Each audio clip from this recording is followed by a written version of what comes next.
Jimmy the Junkie, it's shy. On that ice. Alright, stop. Shut the fuck up, listen. Let me tell you about my addiction. Puffin' on a crystal nightly. I got 2 points in my Nikes. Will I ever stop, bruh? I don't know. I'm on more ice than an Eskimo. Shooting up, bruh, you know that I can handle it. Give me the pipe, I light it up like a candle. Fuck coke, fuck dope, and fuck booze. Fuck cunts, fuck don't, and mushrooms. Take a piss like a urine test. Put your hands in the air if you like, man. The king of rock, but I'm not Elvis. If I see a cop, bruh, I'll shelve it. Can't stop the voices in my head. I've been up all night on that crystal mess. Sick car. I'm on that ice, baby.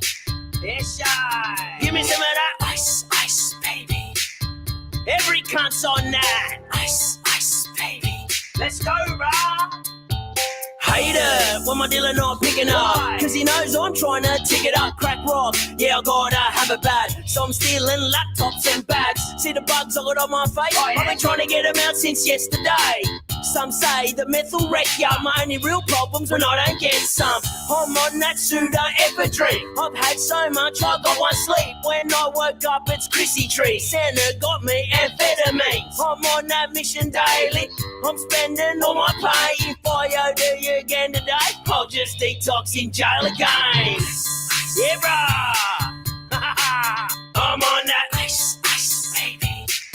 Hey, bruh. Give me some of that ice, baby. Yeah, bruh. Everyone's on that ice, baby. Sunny bar for life, come. Na na na na, na na na na, na na na na. All right. G'day, everyone. Welcome to ComicsMATE, your mates in comics from the land down under. I am your host, Dean James, and I'm here with my co-host, Kim Sabi. Say hello, mate. G'day, everyone. I'm the man called Kim Sabi, the man with the plan from the land down under. Dean, can you drop me the link to the chat in the private chat so I can interact with the fine folks that show up? I sure can. Thanks, mate. Not a problem for me, mate. Just give me a second, and I will do that for you. But first, before I drop that in there, just to save me some time, let me open up the first thing that we can talk about so you have something to say while I click through links and all that stuff. Mm-hmm. But yeah, great show tonight anyway. Really, you say that every night. So obviously it must always be a great show because you wouldn't lie to us. That's what I was about to say, is that it is always a great show. But we'll start off with something just light and ridiculous. AOC. You know, everybody loves AOC. Everybody's favorite AOC has been caught with her white power symbol. Showing. I think it's time we should cancel AOC. Yeah, clearly this is too far, and I am deeply offended. But, well, I've actually heard, Dean. I don't know if you're aware, and I don't want to shock your tender sensibilities, but I've heard that the OK symbol, and you can see me doing it here. Feel free to clip that skip. And so I'll just illustrate. So actually, what it means. This blew my mind when I found out. So this stands for the W for white, and this is a P, white power, WP, white power. So it's a racist thing. Just all this time, I thought people were just telling me, hey man, you good up there? Do you need some more? No, I'm good. He was actually saying, like, death to the Jews. Whoa! This whole time, I see you, Pops. Thanks for stopping in, mate. We're going to get into so much trouble tonight. This is what happens when we don't have a guest on. We just talk shit. We get ourselves into trouble. Skip's going to get. It's not Skip Edwards. It's Clip Edwards, because he's always clipping out shit for content for his show because he can't do it himself. He's going to get so much content today. It's not even funny. So here we've got the self-loathing Latinx. I don't know. I'm pretty sure Latinx is offensive. They're both offensive. I'm offended. I'm the whitest. I was going to say I'm the whitest dude on this show, but I don't think I am. I'm the second whitest dude on this show, and I'm offended by Latinx and Latinx. But she's Latino, Latin, of Latin descent, heritage, and here she is making a duel. I wonder if the point is they cancel out like two. It's like some fucking Beyonce shit. It's like Doctor Strange. They've been a backup dancer for Beyonce. White power cancels it out. And all of a sudden she's like Black Lives Matter again or something. So I wonder if they're going to. Would it be great if they struck our stream halfway through for all they listen to your shit and they like strike you if the chat. That'd be notorious. Yes. Well, even if they do. Speaking of people like doing things while they're in the chat, make sure you've liked and subscribed, everyone, because this is ComicsMATE, and we are your mates in comics from the land down under. The crazy thing about this is AOC's literally been quoted saying this person is a white supremacist because they've done this thing or that thing. This person's a white supremacist because they've flashed the so-called white power symbol, as if people don't know 4chan exists. It just proves the mindset of these people, and they're so willing to run with this lie because it supports their own narrative for the time being. If I believe AOC that, let's say, DeSantis or Trump or Mickey Rourke or fucking John Voight is racist because they've done the OK symbol at some point in their life, what does that say about her? Like, she's no less racist. In fact, she's a double racist because she's given us the double there, the two.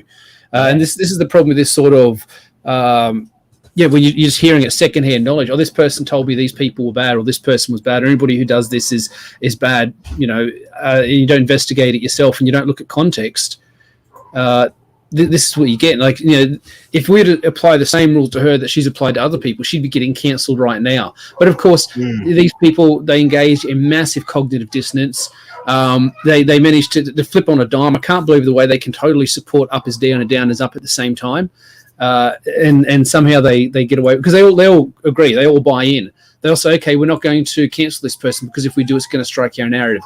This is what Young Ripper did a video on this for ages ago. Oz Great Say says it here, rules for thee, not for me. Young Ripper's video was the idea that they're not looking to have an argument or a discussion with you. They're looking to win. They will lie, cheat, steal. They'll Eddie Guerrero that shit until they win the argument, they win the battle, they win the war, and that's what they're after. And they are winning. They are winning because people are more willing to be silent than they are willing to speak up, because the right side of the spectrum fucking Rob. The right side of the spectrum is more willing to do live and let live, more willing to say, well, you believe what I believe, and I believe what I believe, and we'll go our separate ways. Agree to disagree. You see a lot of that on the centre to the right side of things. But the left is like, if you don't agree with me, you're a bigot, you need to be cancelled. And that's why we're losing. But I don't think we can just engage in their tactics, because then we become the witch hunters. I don't know what Unhinged is talking about. We become the same problem. So there's got to be a middle ground somewhere. We're willing to call out bullshit, we're willing to stand in solidarity, also willing to let people believe what they want to believe, as long as this is what gatekeeping is, I suppose. Keeping the gate strong, so people whose ideas are too different to ours, that's going to destabilize what we're doing. We can't let those people in, whether it's the comic book industry, whether it's whatever it is. I only had that same thing when I did that review of Orby Citizen's latest book, The Beef Brothers. I said, he's come back with this great persona, and he's all happy-go-lucky, hey guys, and all interacting and everything. But his politics is still the same. He's still a socialist, and he still wants the house that I'm paying off. It's got 3 bedrooms, so he wants 3 groups of homeless people living in my house. Because why? Why should my house and my money go towards housing somebody who's not my family or not related to me? He's got this pie in the sky socialist idea of doing things, and if he brings those ideas in here, it'll destabilize what works. So we need to keep our gates strong, ladies and gentlemen, is what I'm saying. I completely agree. In fact, I was trying to bring something up, but I was just short of, you just finished talking right before I had a chance to bring it up. But anyway, let me quickly pull this up and share this for everyone to see. Because, while we're talking about the topic of AOC, I figured we should keep her on the screen, but I accidentally closed that white power tab, so... Liam says he's got a studio fund up on Indiegogo. I imagine it's to help him finish creating his studio that he's putting together. I'm actually really enjoying his videos. I'm hoping to remix some of the stuff and songify it, because he's quite a personality when he's on character. He's got all the hand movements, and he's this and he's that, and hello, I'm Liam Gray, and it's a good bit of fun. I'm hoping to cut it all up and chop it really small and have him. He goes, oh, parrots. I want to do a bit where every line ends with parrots. Like, here I am presenting parrots. I just put up the walls and the windows. We've got a nice door here with parrots. I don't know. I don't know if it'll land. We'll see how it goes. I think Liam's open that sort of thing. He's got thick skin. Well, yeah, he is Mr. Krabs after all, So he's Mr. Krabs. Yeah, that's my favorite. It's my favorite indie/CG meme of the year so far. Liam, LWM, and Mr. Krabs. Liam. And, good old Liam. Billy's saying he was hoping that the Beef Brothers was going to be more of a turning point for Audrey Citizen, but after what he did to G.I. Joe, but it really wasn't. It's just more subversive socialist tactics hidden behind a veneer of California beach vibe Beach Boys, it's all good, bro, hippie type nuance. It's but below that level is see, that's the AOC people. I get it.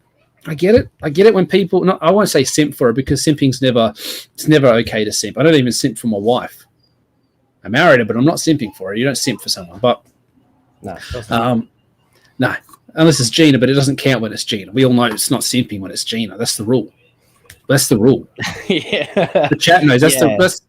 It's not simping if it's Gina. It doesn't count. It's different. It's different. It's a whole different. I'm not going into it. It's a whole different thing. We're not going to talk about it today. But that's the rule. But you see this AOC, and you're like, I'm not a socialist, but I get it. I get it. Yeah, I get it. Hashtag crackpack for life. Darren's in the chat. Crackpack. El Gargoyle. Jeremy's here. Mo's here. Dropping truth as always. Hail. We've got some big names here. Really appreciate it. I haven't said hello to anyone in the chat yet. Hello, Mo. So I'll do my job and yours, Dean. Yeah, greetings, El Gargoyle and Darren Wagner. Hashtag crackpack. Bow. God's Great Sage. Unhinged. Ain't no cowards here. Yeah. Mm. If Liam is Mr. Krabs, that make Dean and Chemo, Patrick and SpongeBob. It does. But which is which? I don't know where these AOC gifts keep coming from. They're just popping up on my feed.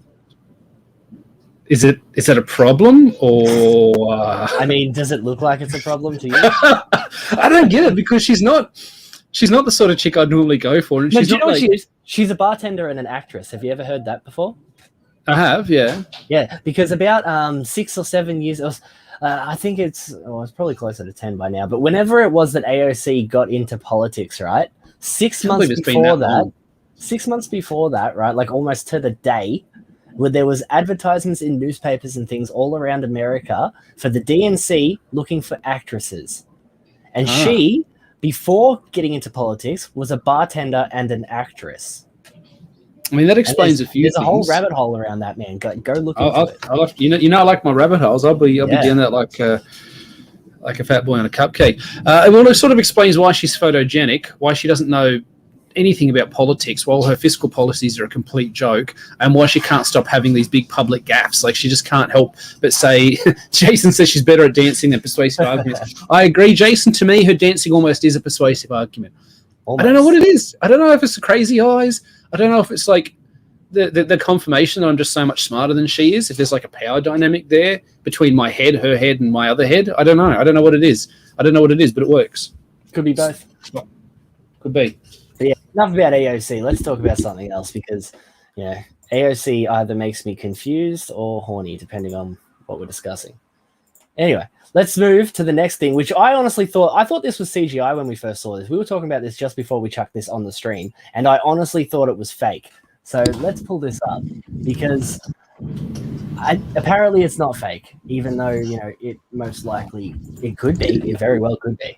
Let's have a quick look at this thing and see what the hell this glowing light is. Isn't it weird that we spent so long with like MCU style big CGI when something comes along that's actually real? Doesn't that sound on it? It looks like cheap CGI. Didn't I share the sound? I'll share the sound because it's not like it makes any sound anyway. But okay, it does a little spark there. It's weird. Whatever it is, like it could. Like, is this a UFO? No. Apparently, it's something called St. Elmo's fire. Yeah, that's right. St. Elmo's fire. They say it down here, and there's explanations and things for it. Which that's not what I thought that was, but. What did you think it was? I thought it was a ghost. Well, did you remember that one that was on a while ago, and it was like it's like this flaming electrical ball that was traveling from one telegraph pole down to a power station, and people reckon it was fake. And people said, no, I work in power station stuff. Listen to the sound on it. I work in power station stuff. This is a real thing. It actually happens. It's this, and it's caused by this and that. And other people jumped on and confirmed it. Does Bros not already have a wrench? I'm pretty sure Bros has got like a lifelong. Bros has already got a wrench, so he can just ban whoever he wants. He should. What? Just saying. I'm just throwing that out there. Like, I'm not targeting anyone or saying he should, but I'm saying if he wanted to, he has the capability to just ban anybody. So I just think it's funny. This looks like cheap CGI when it's ostensibly real. Thing. Yeah. even when you're saying it reminds you of that wire, remember that flame was running down the wire. This is essentially just floating through the air. Well, I always thought St. Elmo's fire was Bro's timed out fizz again. I always thought St. Elmo's fire was essentially swamp gas. You know, when the swamp gas gets lit and it burns, and it's like a will-o'-the-wisp. You know, you see a will-o'-the-wisp in Legend. Yeah. I thought that's what it was. Well, either way, it's cool looking, and it's not something you get to see every day. So you're welcome, viewers. Make sure you hit like and subscribe. Mo's unhappy that I didn't ban Bros. I didn't ban Fizz. Fizz did. Bros did that. I don't know why Mo's getting mad at me for. Oh, God damn it. B-Rose, control yourself, mate, all right? This is a public space. And feel free to time out Fizz the second that he steps out of line, because he will step out of line. But don't do it for no reason. Just wait till he wait till he shits on one of our books. Just wait till he shits on one of our books. Or shills his Patreon, because that's gonna happen. Yeah. That's very cool. Yeah. I'm glad there's still cool stuff out there that we don't necessarily know and can't really explain. Something about the UFO that I find interesting is that, you know, I don't actually believe in UFOs in terms of actual alien spaceships and aliens from other planets coming to visit us and stuff. I don't believe that personally, but you can't discount there are actually UFOs, because the term UFO stands for unidentified flying object. If it's flying, if it's an object, if it's not identified, if you can't tell what it is, it's technically a UFO. So when people say, do you believe in UFOs? Like, well, I've seen them. There are such thing as flying objects that aren't identified, but I don't believe in alien spaceships and shit. Oh, Viper's here selling. Yeah, Viper's, he stole a car, man. He's driving. Yeah, it's confirmed he's driving. I know what it's all about. Damn. But yeah, let's move past this thing, because this is just like, as we said, we were opening up with a couple of little things that were kind of interesting, and we didn't really have nothing controversial to talk about, but this is just neat. Yeah, I was convinced it was CGI. The first thing I thought straight away was, oh yeah, you know, I could make that using a few different programs. So Viper says he's going to White Castle. Being Australian, I've never had White Castle, but after that movie with the guys, White Castle has those mini burgers, man. Yeah, it looks pretty good, man. I've often lamented the lack of really good takeout. Like, we don't have good fast food chains or anything here. We've got basically McDonald's, Hungry Jack's, which is what you guys call Burger King, KFC, and like that's Pizza Hut and Domino's. But like pizza's different. You don't count pizza. Like, there is White Castle and stuff in Queensland. Is it? Yeah. Up on the Gold Coast and stuff, where it's a tourist attraction, they have all of those things. That's it. Oh, that's cool. That's cool. I tried that Carl's Jr. once. It was dry and awful. I wasn't much chop, really. I wouldn't go back to that. But I wish we had some more options, like Nando's, In-N-Out Burger, Five Guys. I don't know. I'm just throwing names. White Panda, White Claw. I don't know. I'm just saying words now. What am I talking about? You know why there's five holes? We got Oporto's, Sam. That's the chicken place, right? We got them everywhere. Yeah. Everybody loves Nando's, man, but I don't like it. We have Nando's all over Melbourne. I've only seen them in Sydney. I haven't seen them here in the Newcastle area. Yeah, they're all over the place, man. Basically every suburb. Good stuff. Comic Skater says, do you know why there's 5 holes in a White Castle burger? Because that's how many shots it takes to kill a rat. Nice.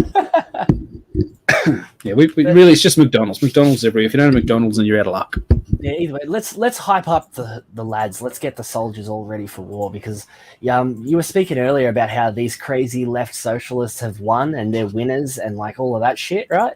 Does this look like a winner to you? Because this is one of the representatives, okay? Apparently this guy's known as the socialism done left, which, I mean, I've never heard of this guy. So known as socialism done left, allegedly. Because it can't be done right. Well, yeah, definitely not. No space for socialism in the right. No. But Aiden Bizzle has been excommunicated from the Black Hammer organization, which I'm sure you've seen the Black Hammer organization going around with that bloody clown-faced freak. Yeah. That was peak. When they do the 2021 cringe compilation, that's going in there. Yep. Yeah, so actually, we should do that. We should pick like the best bit of cringe from every show we've done, and just do like a 5-minute cringe compilation of like a couple of seconds of just the worst shit. Yeah, Viper, it's Blousecroft. It's the same guy. It's just a pseudonym, but he used in different hemispheres. But yeah, listen to what happened to this guy. Yeah, he's been excommunicated from the Black Hammer organization because he was using the N-word too many times, claiming that he thought he could say it now after paying for the MAO tier donation level. And like, look at this. That lack of self-awareness is continental. That's huge. I mean, a bunch of stuff is never okay to say. Like, it's never going to be okay to say the N-word. You're never going to get away with it. Whether you think it's, I mean, you can get cancelled just for singing it alongside. You listen to some rap or whatever. You listen to some DMX. DMX, definitely my favorite rap star. Hell yeah. Just because I'm such a boomer and all of his music's used in movies. I like those sort of ones and all the Strix memes. Do you know who you really like? He's a brand new rapper too. So believe it or not, you would still like him. His name's Tom McDonald. Is that white dude with all the tattoos on his face? Yeah, and the anti-woke stuff, man. You really like his raps. He's fucking hilarious. I like the sentiment in these. He's pretty clever. People would joke me I should rap because I speak fast, but I can't come up with the rhymes. Even like to script it out ahead of time. I just don't have the knack for it. But I think that'd be interesting to give that a go. It's never okay to say the M-word. You're never going to get away with it. Why even mess with it? I don't. Is it like if he thought he'd do that, he'd be accepted? If he And it just also shows they're only using it for your money. Like he bought in the MAO tier. Okay, they're just as happy to beat the shit out of you and being your girlfriend. Not that he's got a girlfriend. Look at him. He is his own girlfriend. Yeah, definitely. I mean, look what he's fucking wearing. But what I always think is, not just like, you're not supposed to say you're never going to get away with it, but like, why would you want to? Outside, the only thing I can honestly think of, right? Like the only way you would ever get me to say the N-word of like just on a regular basis like this guy was doing is if I was surrounded by a bunch of people that was using that N-word all the time to the point where it wouldn't mean what these people are translating it as. And I feel like this guy thought that that's what he was doing. Like he's like, oh yeah, just using it like how us Aussies use the word mate. He was just walking around saying it willy-nilly and didn't think anything of it because he's a fucking clown. Well, when I was out west working out there in the Indigenous communities, the kids out there used to be walking down the street, and the kids be walking around, and they're just dropping the C-bomb. Everyone see this, and it'd be payday, it'd be welfare day, and the kids would have money in their pocket, and they'd be walking in the street, and little Jimmy would be like, oh fucking Jonesy, what's up? You cashed up, cunt or what? These kids are like 8, dropping, and the amount of time I spent out there.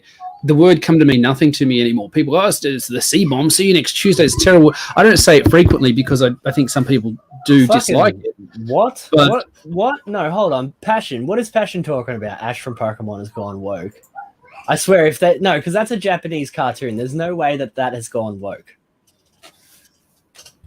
Passion, elaborate. Continue, Kiyosabi, when he comments. That's all. Just the fact that if any word, even what's considered basically one of the worst words out there, the dreaded C word, if you say it enough, it's not going to mean anything. I come back saying it. It's very Australian. Yeah. Viz Chozo 3 coming soon. And Passion's right. That dude up there, that's what he's saying. Okay, he's saying the dude looks like a Pokeball. So it's Ash Ketchum gone woke. Oh, he's got the red on top, black in the middle, and the white underneath. I was going to say, because the Japanese people have no tolerance for woke stuff at all. It's actually one of the things that I respect the most about them. Is like, have you seen their artists and things going off their heads? They oh yeah. I saw that great one that we had on here a while ago, where it was like a primer for how to deal with these woke white people, how to not engage with them. Yeah, and if it's got any of these things in their bio, don't engage with them because they're not going. There's no point. You're not going to win. They're just gonna lie and say stuff about you as well. So I've got that saved to my phone. It's handy. Yeah, Jason's got a good point about back in the 90s. They'd moved past being too concerned about offensive words. That black lady that's been on lately, she's been taking some woke points and just real calm, real simple. She's just completely destroying that wokeness. Have you seen her? Oh yeah, I love. She's really good, man. Yeah, she's good. And she's like, said something. I don't want to hate you. Like, I don't want to hate you. I'm a kid of the 90s. I grew up with you. Yeah. She's awesome. Pointed out the 90s a few times for the same sort of thing.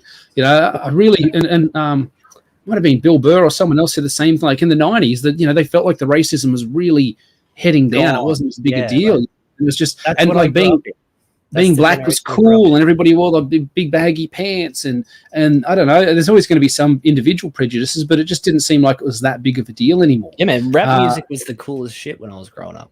And then they go, well, that's not good enough. We need division. We need divisiveness. And they tried class warfare and race warfare at the same time. And this is where we got us to where we are. This gave us critical race theory, which is just toxic poison. Yeah, I don't know. All those critical things are just Marxist ideologies anyway. You can actually go find them in the old books from fucking 100 years ago now, however long ago it was written. But how's this dude not ashamed of himself? Like, look at the mental health issues that are going to be happening here. Look at the amount of just Marxist crap this kid's had to have imbibed to think this is okay. To think this is what you want to present. For starters, he's got stubble, so he obviously can grow some facial hair. Why stop? Just grow it. This is my first beard. This is my first beard. I started growing a beard when I was 13. I never stopped. I always say to my boy, I say, you're growing your first beard right now. He's 4. It's like, I've got a beard. It's like beneath the surface. It's growing. And when you get old enough, it'll come out, and that'll be your first. It should be.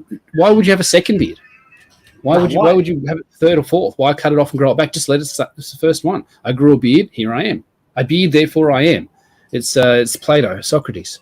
Yeah, I mean, it's actually a perfect segue, right? Because if you can't grow a beard, you might as well just be a woman, right? Like, if your dad can't grow a beard, you have 2 mums. That's 2 Everybody mums. has heard that. Yeah, it's universal. Okay, so let's move off of this absolute pussy and let's celebrate the mums, because it might have been yesterday for us, but in America right now, today is Mother's Day. So we're going to take a moment. We're going to have a short break and enjoy the mothers of YouTube. Okay, so everybody sit down. Relax, just take it all in, and you all know what happens. But yeah, we'll be back after these short messages from the MILFs of YouTube. Educational. Just make sure I shared the audio, right? Like, make sure you tell me if I didn't. Okay, Can you hear that? help me with It's all good. Good. Enjoy. And I need you. YouTube is weird. Tell me what looks good. I got a variety of sexy little teddies and little G-strings. Got a nice back. It barely covers my big butt.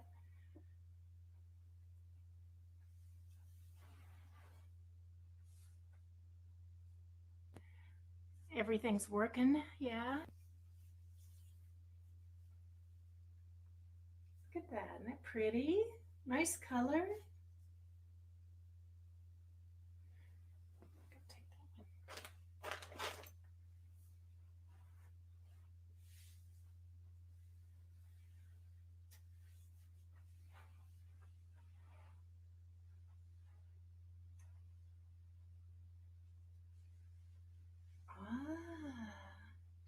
You do like the fashion show. I get a standing ovation. Nice. Hopefully nobody's girlfriend comes in right now and catches you watching this.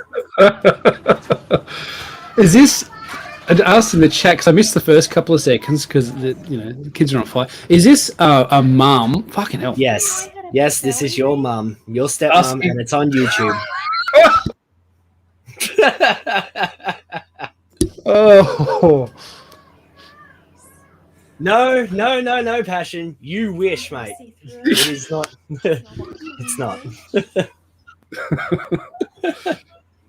This is too vanilla for Dean's porn playlist. This is specifically labeled as mum. Shows you her lingerie, and it's on YouTube. So I don't know why.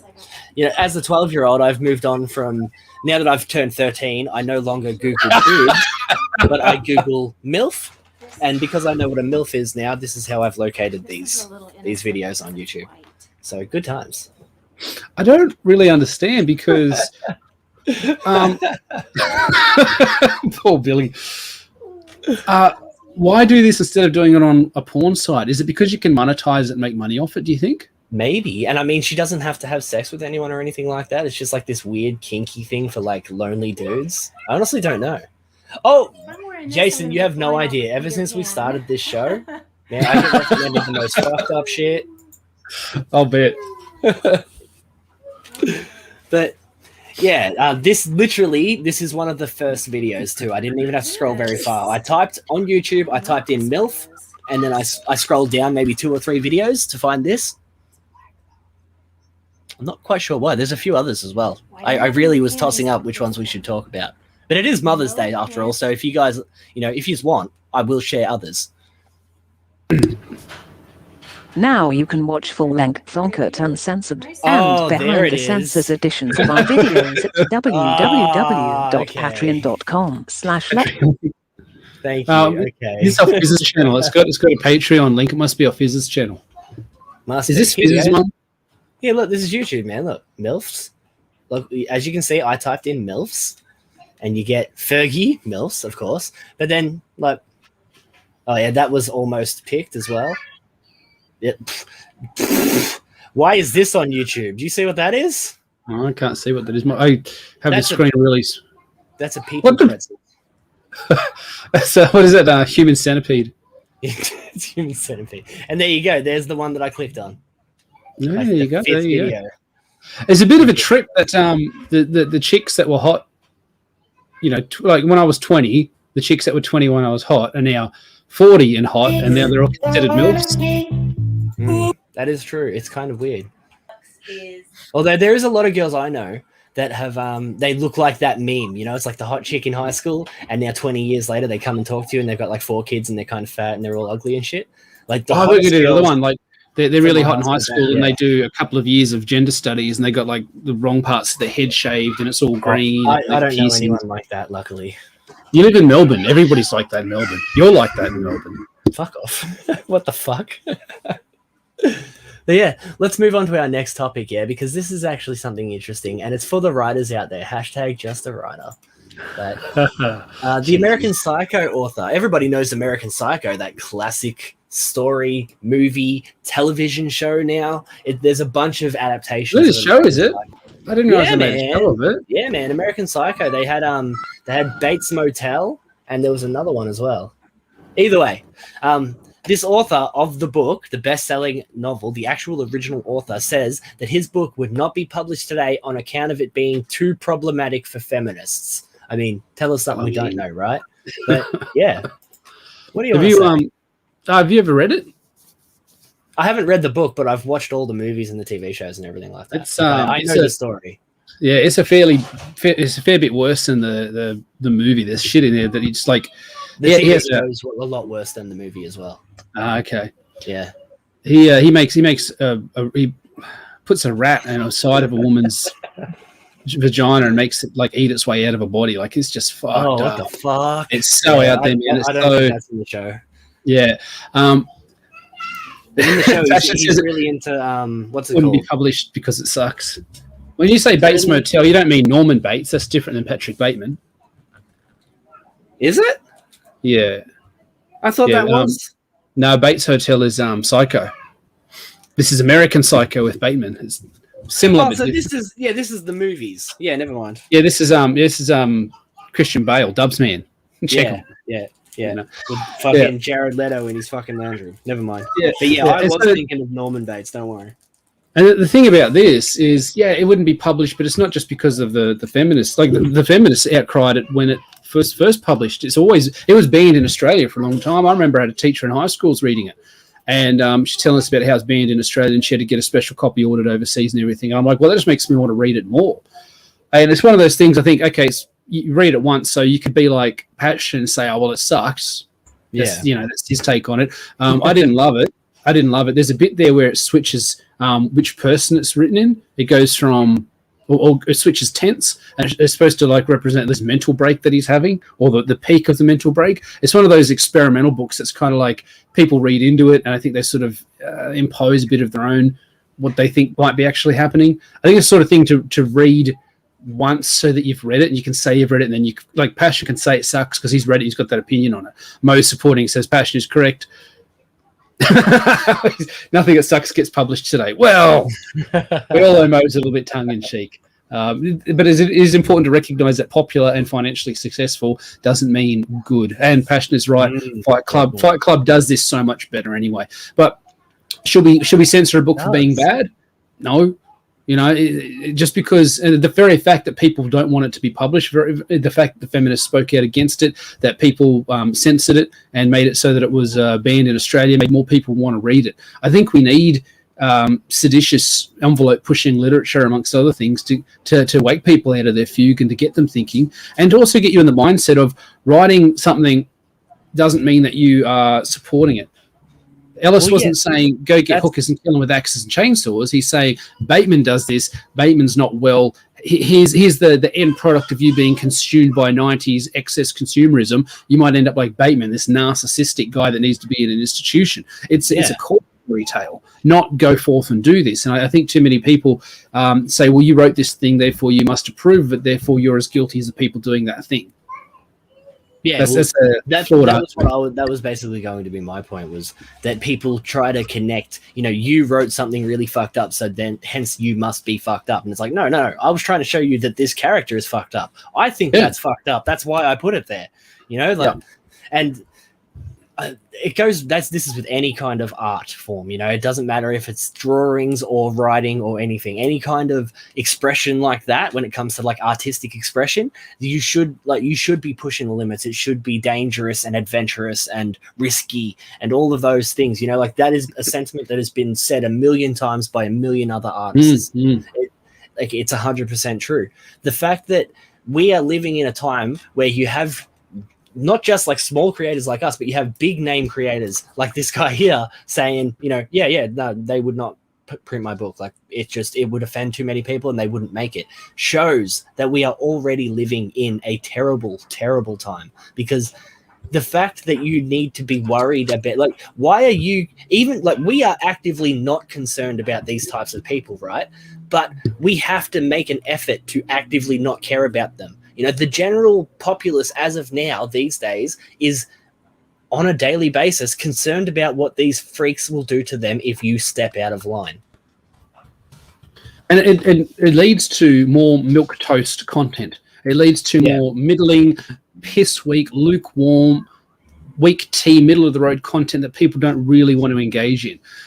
You look at stuff like James Ellroy writes with Black Dahlia, White Jazz, LA Confidential. Like, there's some heinous shit that goes on there. There's 1950s Hollywood actresses having gangbangs with dogs, Great Danes and stuff, because it's the evil shit that was made to them to get a job in the studio. There's the N-words like punctuation. He's got more N-words and he's got the full stops in there. You know, like, there's some heinous shit in there, but he's not saying these are good things. He's saying these are things that actually happened. These are you know, it only contributes to this whole Hollywood thing, the idea that people have to sell their souls to make it. You're talking about AOC being hired for that job, and you read about people like actors, big name actors and stuff, who never got a big break, and then their mum died, and, like, you know, the next month they got their big break, or their girlfriend died. Like, how many of Keanu's girlfriends have died?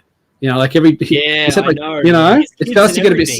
Yeah, and there's a sort of this idea that that you know, that it's like a sacrifice. These Hollywood people have got to sacrifice somebody close to them for the fame. There's some pretty wild stuff out there if you go looking into it, and I think it all sort of lumps in together. You know, we need this seditious sort of writing to get us awake to this sort of stuff, and we're aware of it. They want bland, blinkers on type content, so we don't question anything.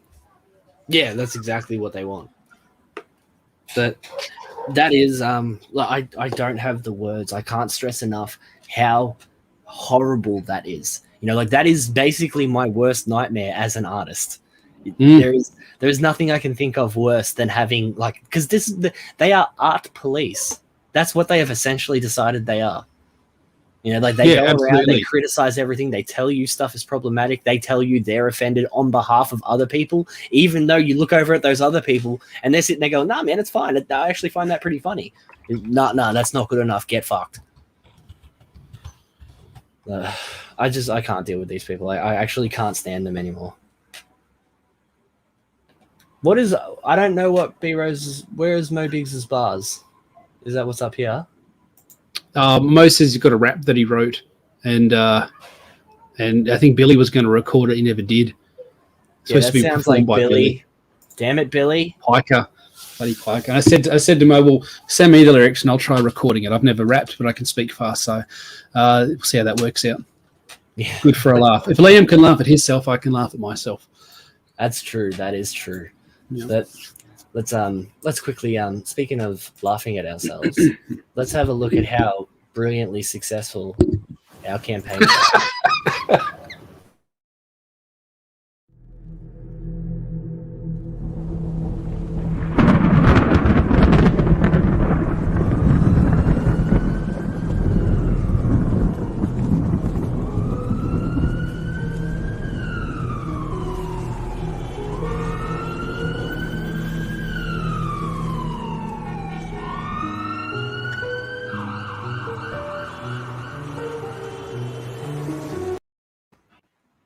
All right. As you can see, I am close to 100K with the Embrace. Never mind what currency it is we're looking at right now. 100,000 Hong HKD. I think that's Hong Kong something. But 99,436. I would like to thank everyone for this because it means a lot to me. It's my first campaign ever. 217 backers. And what a success. I mean, it's only $12,804 US, which is still awesome. But 99,436. I don't know why my thing was set to HKD. I must have knocked that earlier, but I figured it was pretty funny, so let's leave it there. In Australian dollars, though, it's a lot more impressive. 16,309. So if you haven't already, we are still in demand. There is 4 Spectral editions left because now we have 6 out of 10 already sold, and then they are gone forever. But the Embrace is the Spectral superhero that you've all been waiting for. It is a duo of father and son. The son was murdered a year before the book begins, and his ghost comes back from the dead to give his father hope and give him the vision of, the information that he needs to get justice for having his life ruined that fateful night years ago. So, yeah, go check it out if you haven't already. It's Nine Realms Publishing's 3rd book. It's my first, and we are very close to finishing. We're closing in on the end of the book, and then I'll be moving on to my next project. So go check it out while you still can before it's gone forever. This is something you are not going to want to miss. Odin and basically everyone who has ever come into contact with the script or anything so far, they say we've caught lightning in a bottle. They say it's incredibly special, and it's something that you're going to want to read. Can't confirm as the editor on this book. Yes, definitely. I've said it a bunch of times. It's a concept so good I'm mad I didn't come up with it, because now it's been done. I can't do it. I can't do anything too close to it, and anything that's too far away from it. What's the point of doing it? The point is I wanted to be able to do this concept, So it's just such a tight, solid visual. It's summed up so easily. Thanks, man. Weren't you saying you're going to have a drinking game with Odin every time he ums or ahs, you take a shot? Yeah. I make heaps of fun of him for that, right? And me and Mo, we even talking about one day, like in the chat ages ago when Odin was on a stream, that we want to send him to hype school.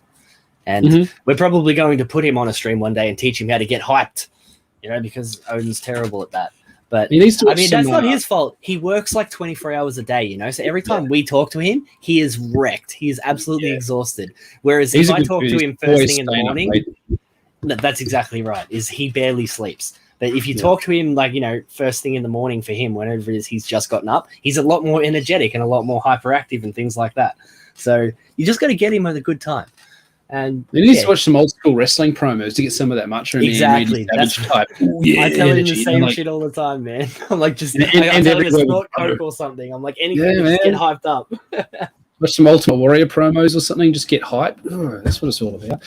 Fantastic book, fantastic campaign, Dean, and for a first time out as well. I mean, I use the phrase unproven creative because I myself am one, but you only got to look at these pages to know that it's a quality product. That's going to look, the colors on this. Paul Billick's is absolutely slaying it. This is going to look so good on the page. Imagine this on a nice high gloss page or a nice matte page. It's just gonna eye fuck you. It's gonna be fantastic. I can't wait. This is the only book. This is the only book I bought a physical version of this year.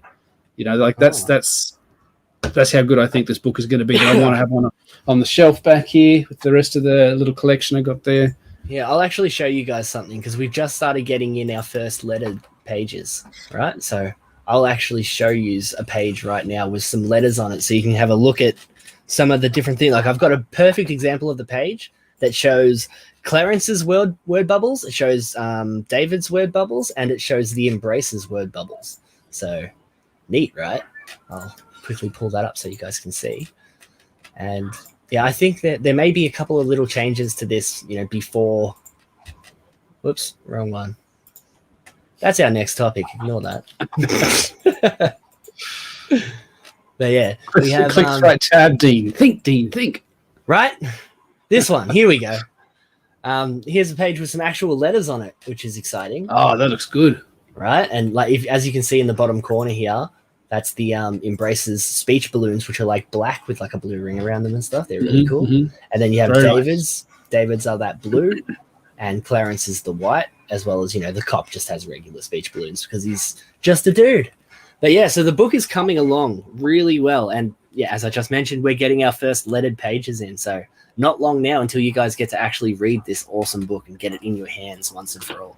Especially with times. With SK on the letters, that dude is fast. He just... Oh, yeah. I sent him pages already. Yeah, man, I sent him 10 pages. He has it back to me by the end of the weekend or whatever. It's insane. He's really, really good at what he does. I want him to stay busy. I want him to be available for my book too. Every time I send him pages, I don't want to have a big wait time, but he's just so quick. He gets back to me so quickly. That's the sort of, it's professional. It's what you want to see. And that's what I think more and more CG books are putting forward. Better quality story, best quality art that we can get, quality colors, quality letters, the whole package. That's what this third wave of CG is bringing to the fore. The avant-garde. Yes, well, that's what we're aiming to do at the very least. I might even end up failing in the long run, but at least I'm here giving it a good old-fashioned try. But you know who doesn't fail? Who's that? Do you know? It's the Company Men. Check out the Company Men, Dead, White, and Blue. And yeah, I'm still not playing that trailer because we get struck every single time. And it's really, I was saying to you backstage, I don't know what Fizz is trying. Fizz is trying to sell me something now. He's hard up for cash. Look, Fizz, I think I heard you're like 19 or something, mate. When I was 19, I had fuck all money and I couldn't buy anything I wanted. I was wearing secondhand clothes. I was wearing like hand-me-down shoes. When you're 19, you've got no money. That's just life. Now I'm 40. My wife's paying for my comic for me. I don't know what my point was. Yeah. When you're 40, you still don't have no money. you just marry up. Yeah, so talk about not failing. Company Men, 100% of the artwork done, 100% funded, 100% ready to go. We've only got about 10 pages of colouring left to do. And then, of course, I'll kick those 10 pages over to Stephen for the letters. This is the best book I can put out with the money that I had available to me. This is a story that I wrote years and years ago, back during the sort of like 2010, 2012, the high point of that sort of Middle East type stuff, when that was all really kicking off again. Thanks, Obama. Black Rose knows. Marry up will get a job. I couldn't get a job. That's just too much work. I'm pretty, so I decided to marry up. And if you like that sort of, what do you want to call it? Spycraft, subterfuge, those shades of grey, the moral ambiguity. If you... I had a great little byline the other day that I had on a g'day, Roger's here. That I had on on one of my tweets was they kill so you stay innocent. They fight so you don't have to. They're super, but they're not heroes. And I think that encapsulates the whole thing. I was on a stream with Odin the other day. He's doing like this writer's workshop type stream. And Professor Raptor was on there giving me a hard time. Like, yeah, but you've pitched your book to me twice and I still don't know what it's about. I don't. Like, I can sit there and give people a synopsis of what, okay, so this guy does this guy does that. I mean, it's essentially, it's like any spy movie. It's any James Bond movie, any Batman movie. There's a bad guy with a big world-ending plot, big world-ending plan. It's a bomb. It's some sort of big threat. And they have to stop to establish this, right? This is the baseline that we need to establish right now, once and for all, okay? Are the Company Men, are they mercenary-themed superheroes, or are they superhero-themed mercenaries? They're superhero-themed mercenaries. There you go. That gives you all the information that you need. I do this thing where I mash up a couple of genres or a couple of different bits of media because I think it's a quick visual and verbal shorthand to get it across to people. But the good stuff that comes from this story, I'm not looking to change anyone's mind on this. I don't have an agenda here. Is to entertain. You're going to see the back and forward between these guys, the bants, the way they talk to each other, the way they handle situations. It's a bit of wish fulfillment. It's a bit of living vicariously. They get to kick indoors and boss people around, and they get to arrest people, and they get to enact power, and they get to fight back against overwhelming odds and succeed. They get to say, we did this because we're right, and we succeed because we're right, and because we're right, we succeed. It's this whole sort of, eminent go forth, sort of mentality that I'm trying to put forward. This competent door kicking. I won't kill them all like Zach did. That was a terrible idea. What I was like. G'day, Bianca. Hey, Bianca. Good to see you, mate. You missed the first stuff, but don't worry, we've got the best stuff still to come. And yeah, Company Men, if you haven't already, go check it out.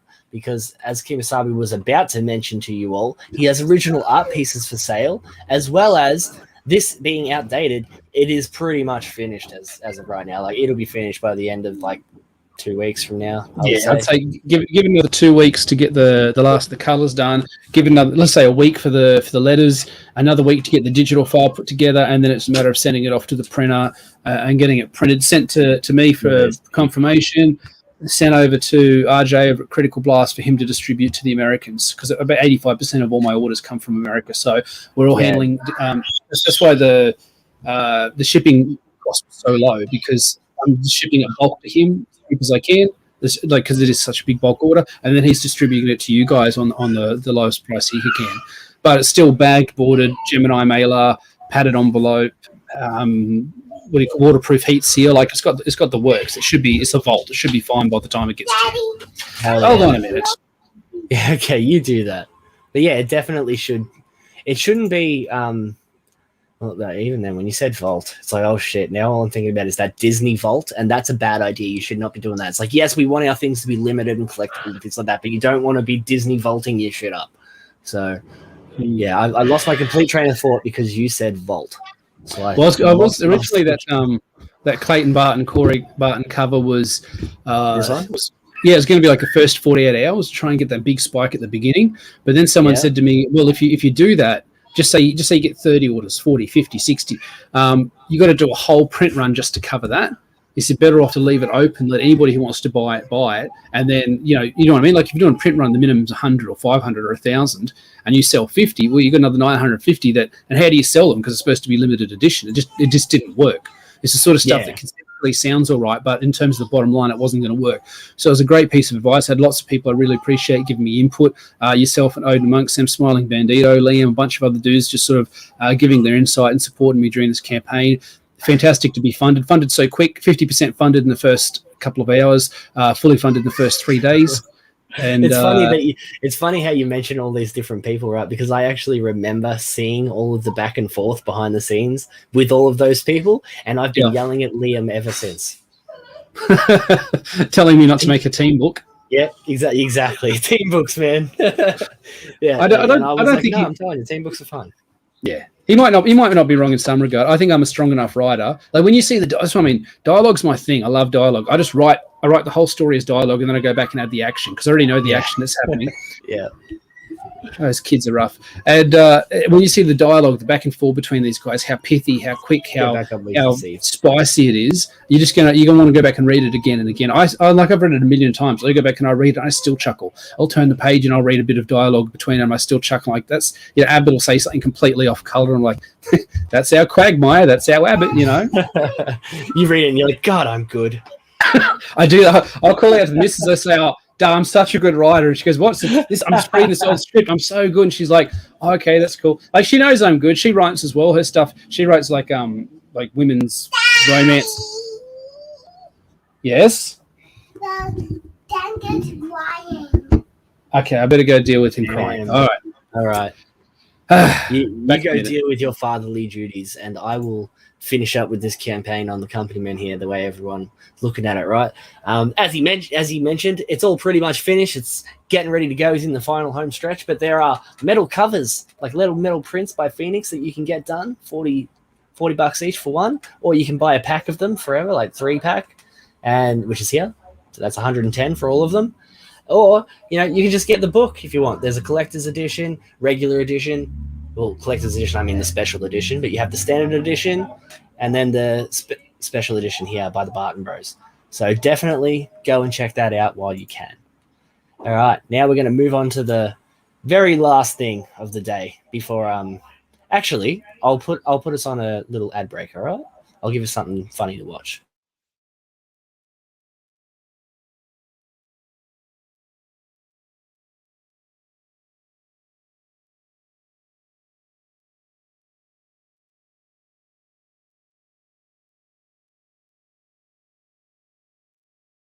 Oh, for fuck's sake. Sorry, guys. I knocked the plug out of the microphone. So I was still talking to you. I didn't mean to mute myself then. That was a complete accident. But I am still going to get something up funny for us to watch just because I'm sure there's a few things I can find. And we'll have a quick break while Kim Sadi sorts out his children because I really want him to be here for this last thing that we were going to look at. You know, like it really is something stupid and ridiculous. But yeah, let me just quickly pull that up for everyone to enjoy. Here we go. All right. Now, I'm sure you've all heard before, right, how Australians are super sexy and all of that, right? So again, to celebrate well, no, not you, Kim Sar. We're talking about our women, right? Again, to celebrate the women of Australia, we're going to have a look at some of the stuff, the shit that bogan Aussie girls say. And let me tell you, boys, like, sit back and get a towel or something because these girls. This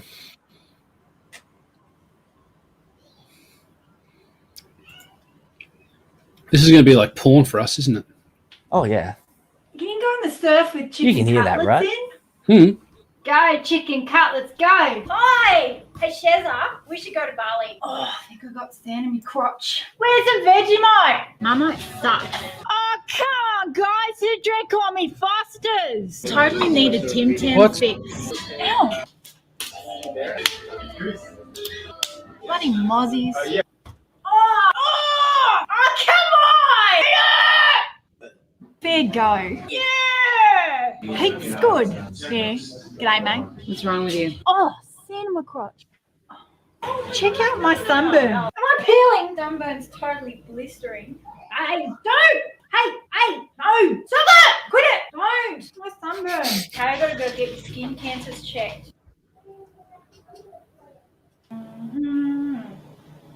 Dream it's over. Oh my god! Yeah! Where are my sunnies? You see my Melbourne Cup hat? Got this in Bali. Yeah! Oh, jeez, I could go good bonk right now. You jacking. There's a house right, mate. Looks like I come in. What a MILF, am I right? She's rough, mate. Shut it! Yeah, I swear, this is just like my Auntie Sharon. Aussie! Oi! Listen, I can't come into work today, okay? I'm stuck on a roundabout. I reckon about 80% of that was spot on. Bianca just in the chat, he's just like, would. Would. No shame. He says would, Nice. I say have. I've dated Aussie girls. I've only dated Aussie girls. Yeah, I reckon about 80% of that is just spot on, and the other 20% is like overdone. But especially all like the don'ts and the come on and all that sort of stuff. That's real.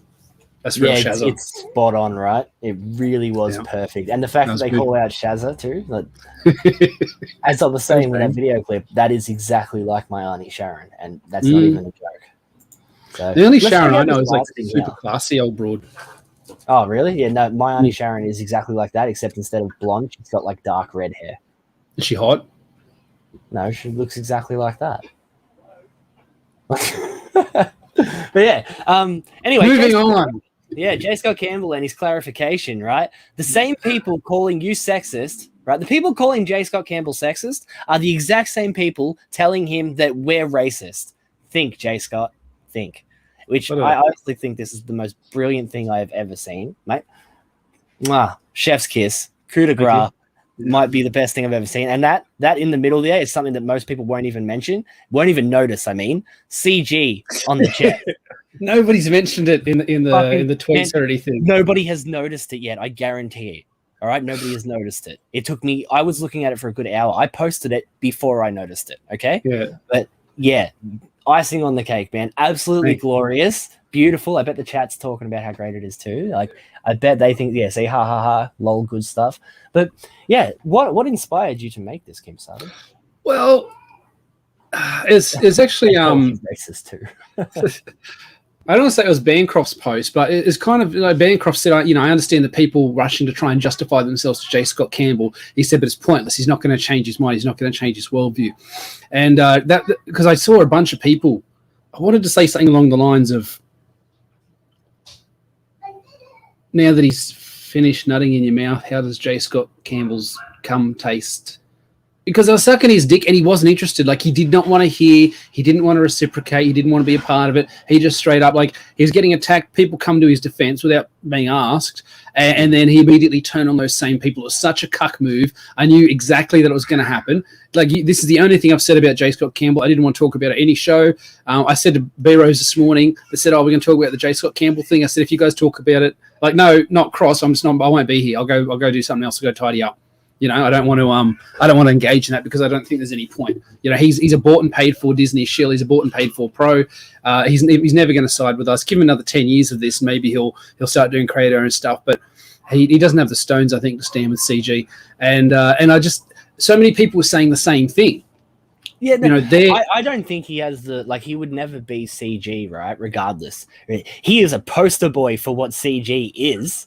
He wants to draw sexy superheroes, male or female. He wants to draw them fucking sexy. He wants to draw good-looking characters and awesome pictures, right? Like, he wants comics to be good. That is what we stand for. But at the end of the day, he's too weak. He's too normie.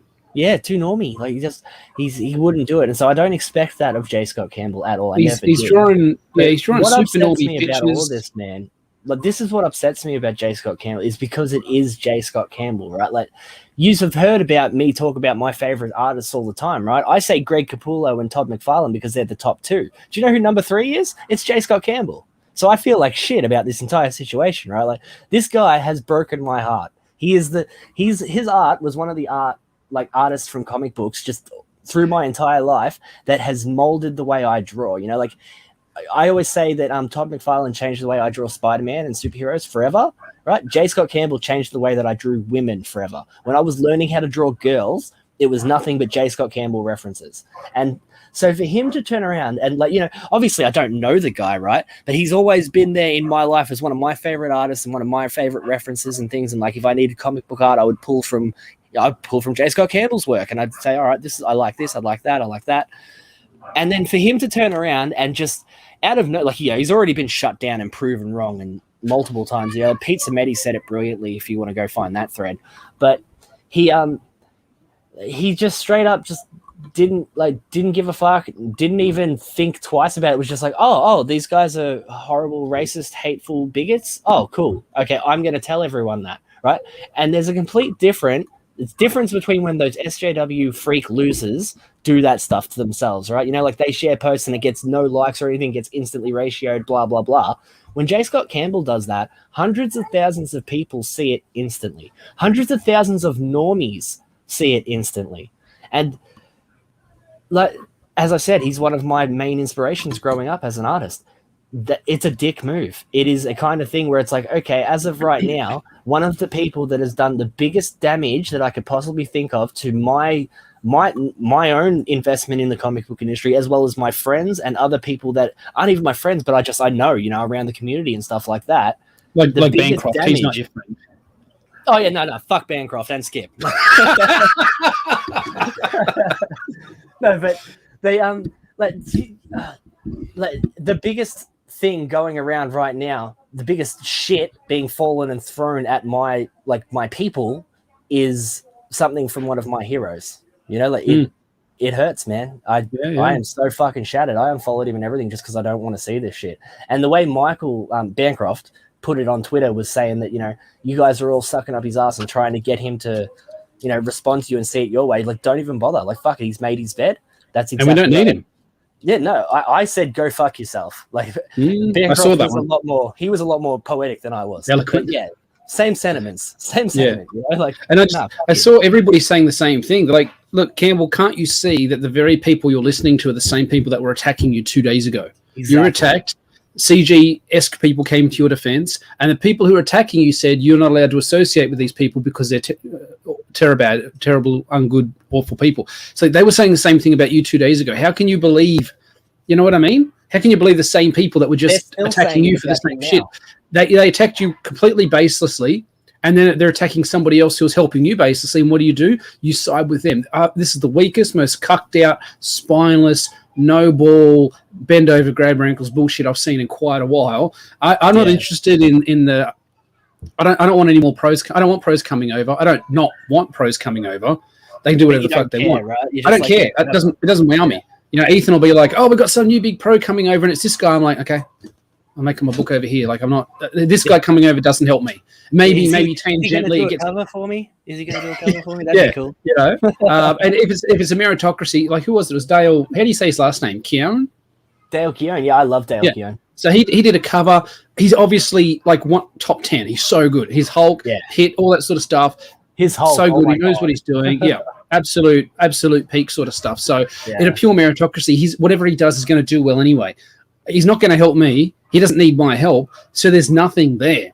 Go forth, Mr. Keown. Do whatever the fuck you want to do, and I'm going to be over here doing what I do. Same thing with J. Scott Campbell. He's not going to help me. He's not going to help me get my book made. He doesn't want my help, clearly. So I don't care. I don't care if he comes or he doesn't over. If he comes or doesn't, that's his wife business. If he comes over to ComicsMATE or not, I don't care about that either. So the fact that he couldn't see the same people that were attacking him and now telling him who to slap the hand away of, that's some galaxy-made energy there. And I just thought, well, somebody else will do it if I don't.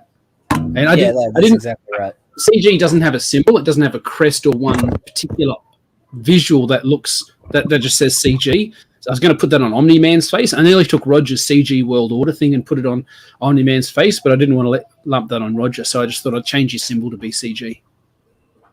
That's perfectly reasonable. But yeah, anyway, I completely agree with that sentiment. As I said a minute ago, J. Scott Campbell had just upset me more than anything. Like, I was just like, this motherfucker, are you serious? And now I kind of wish that I couldn't draw pretty women so that I could design my pretty women after a different artist's pretty women. Well, Dean, I mean, you're only like 13 now, so you've got years ahead of you. You could definitely pick up another. I like the way Eric Larson used to draw women. Check that out. That's yeah. You know, I will look into it because now I'm not these days with J. Scott Campbell though. These days he draws all women underage and has them have sex with their own brother. But before he went that way inclined, his MJ used to be fantastic. Certainly, all right. I like his MJ better than Todd's MJ. Cool. I'll look into it. #crackback. Bow. For life. Yeah. Viper's here. No shit. How long has Viper been out? He's been here for ages. He went and got some seasoned fries and everything. I'm tempted to chuck the kids in the car and go to Mickey D's myself just to get some fries. Not like I need the extra carbs. So Rich is saying some people see pros coming to CG as legitimizing the movement. Like I do see that. I do see there's advantages in that. I agree with it is legitimizing, more so than just a bunch of like wannabe fans raging at the mainstream. You have ex-mainstream coming over and saying, hey man, these wannabe fans are actually correct. So I agree that it does legitimize the movement as a whole, but at the same time, I've messaged ex-pros and just never had responses, whereas I can message other indie creators who are, in my opinion, as good, if not better than those ex-pros at certain things, like if I wanted a cover or something, and they do get back to me. Which one do I care about more? That's right. That's what I'm saying. Like, I don't want to be completely mercenary about it, but are you going to help me or do you want my help? Are you going to pay me to edit your book? Do you have an idea you want to run by me? You just want to bounce some ideas off? Are you going to do a cover for me? I'm still at that point where you don't even necessarily need to pay me. Yes, that's right. That's right. So I think Richard's right. It does legitimize it, but I almost wish they weren't here. I almost wish we didn't have the EVSs and the Fragers and the dudes like that bring that big name legitimacy, because then we could still sort of be what it was originally, more underground. I think purer, because it didn't have... when you're a big name and you've got all these eyes on you, whatever your agenda becomes the ad hoc agenda for the whole thing. Yeah. How many times have you seen... It is great for the fans too. That is one thing that's always... That's true. And it is a fan consumer movement. But how many times have you seen more campaigns say... One thing about the pros, like the ex-pros, there was something so like just so like pure about Ethan being super excited about Keown drawing his character. You know, and when Passion says that X-Pros are great for the fans, that's all that first came to mind, is because I know for a fact that Ethan was a massive fan of Keown. So that's one of the only times you're going to see Ethan not act as a pro, but as a fan. You know, you never see Ethan act as a fan. So when he turns around and he says, you know, oh, I'm such a big fan of Keown and everything, that was one of the only times that I was like, yeah, there it is. That's the love of comic books. You know, that is the CG that I know and love, and that's what I want to see. And yeah, X-Pros are great for the fans because it's way cool. Like, I mean, I've met all of these X-Pros, you know, like I have books on my shelf by Shane Davis, by John Malin, and by Ethan Van Sciver and Fragger. I've got the old Black Flags on my shelf, you know. I've met all of those dudes now. You know, whether or not I'm friends with them or not, like I don't even know them or nothing, but I've spoken to them directly, which is something that would have never happened 10 years ago. So I think it's overall a good thing, but it does, like, it's not a completely good thing. It comes with its negatives, just like anything else. I like anything, absolutely. There's never a complete total win. You just got to look at, like, is it a net win or a net loss? Yeah, exactly. It's still a net win, regardless of the baggage it might come with them, or that might be spawned as a consequence of them. Anyway, I don't think Campbell's coming over to our side anytime soon. And he's hurt my feelings. He's a dick. Fuck J. Scott Campbell. He made his own fucking bed. You know that if he changed his mind, though, if something, because, you know, people said he must have got some of these night letters. He must have people say to him, "Look, you can't." Yeah, definitely. You can't do this. You know, something like is it Deadwood Dale or someone did a little like quote things like, "Oh, nice cover gig you got here. Be a shame if something happened to it." You know, like that's exactly what it was, man. People, you know, they would have messaged him in private too, right? Like, you don't see any of those people on the threads, because then they would get ripped to pieces instantly with just straight up logic. Mm-hmm. Yeah, like, and that's what spawned this is the most simple logical leap of all time. Person X says you're sexist. You say, no, I'm not. Yeah, no, person Y comes in for the broad brushing. That's actually what I've retweeted here, is his quote unquote apology, because it's not good enough for me. Read it again. It's not actually an apology.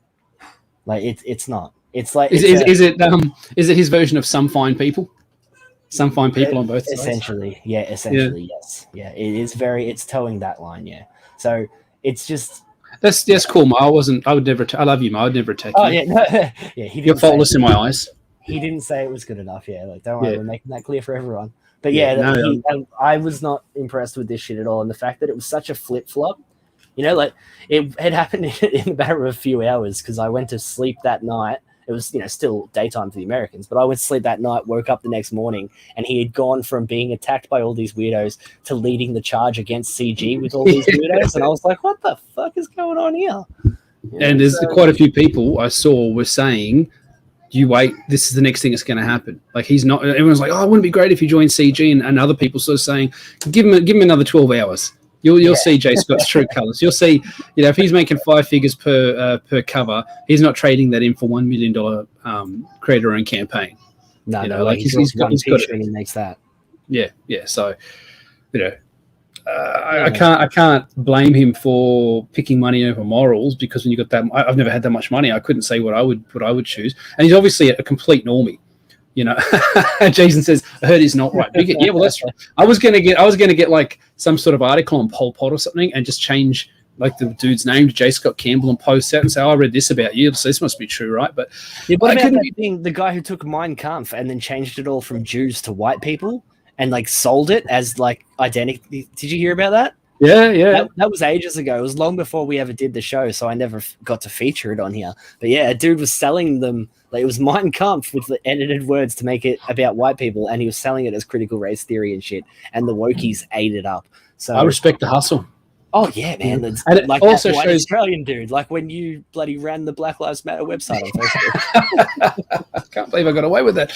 Yeah, I think it just shows how not widely read these people are. I'm not saying everybody should recognize the opening statement from Mein Kampf, but you should probably be a little bit familiar with some of this history, you know, to be familiar enough with the principles. Hold on. Yeah. This is sounding very Hitler-esque. The fact they couldn't tell the difference. That's the thing, though. I'm surprised half of them can read. Yeah, like, I can't remember where I first heard it, but there's a famous quote that says something like, everybody thinks that they are smart and they think that they're hurt and their pain is unlike anything ever experienced, and then they read. And wow, that's a good one. That is, yeah, that's the whole quote. And I can't remember who said it, but it's a very old quote. And Was I it you, remember, Dean? no, I heard it in fucking school, like when I was still a kid. And So yesterday. it stuck with me. No, fucking primary school. So I asked you. Yeah. But yeah, it's stuck with me ever since, you know. That's a good one. It's something I always want to be able to tell kids. I'll tell my own kids, you know, when you're 13, 14 years old and you're feeling like you're sticking out like a sore thumb and everyone's looking at you and you feel like everyone's laughing at you or whatever. It's like they're not even paying attention to you. Whatever you're feeling is what they're feeling. You know, like you. Yeah. And yeah, it is. That's exactly how it is. I'm disappointed to miss out on that AR orangutan draw off. I think my chimpanzee proves that I've certainly got the chops. Yeah, there's going to be more. Yeah, it's going to be an annual thing now. They're weird creatures to draw with that big fold of skin across the top there. Very awkward to draw. It was 5 or 6 streams that we jumped between, and the entire conversation was about that weird brow cheek thing that they have, and you know what. Did you ever work out what it's for? No, the best thing we could think of is that it's just some sort of like evolutionary trait, like, you know, maybe there's like a hard bit, like a bump at the top of it, of the top of their head. This is how much we were staring at orangutans yesterday, and it looks like they've been headbutting trees or something. And the best thing we could think about is some sort of dominance thing, you know, like they want to look bigger, so they have like these bigger faces because it's muscle, it's not their skull shape. They have these big cheekbones, but the massive like fat around the side, it's all muscle. Like you could cut it off essentially. That's a trip. We did a lot of orangutan study yesterday. But yeah, let's finish up for the night. I'd like to thank everyone for joining us. We've been going for a bit longer than an hour, and yeah, happy Mother's Day to all the beautiful mothers out there. Is there anything you'd like to say to your mother or any mothers that you know, Kim Sabi, before we go? Oh, I wouldn't. No, anything I say to my mother is she won't see it, and anything I say to my kid's mother is between her and me. It's inappropriate. Okay. Well, I'll say happy Mother's Day to your mother and everyone then. So happy Mother's Day, everybody related to Kim Sabi, and happy Mother's Day to my mother and anyone related to me as well, because I'm sure I have mothers in my family. But yeah, everybody else, go make sure that you send love to your mum today on this very special day, and enjoy another beautiful, what's the word? Dedication to our Australian women, the MILFs of our country. Classic, this one. You'd remember this, wouldn't you, Kim? Glenorchy, Clarendon, Brisbane, Moonaray and Rugby, everywhere. We're doing blockies on the city square, but in the north we'll be at Nipton, Penguin, Ravenswood and Broccoli, hanging outside of that park with the monkeys. Don't you stare, we'll fuck you up. And we'll always be bogan. You won't catch me in Sandy Bay. Those pricks are high society. I can't speak Chinese anyway. 'Cause life is good when you're bogan.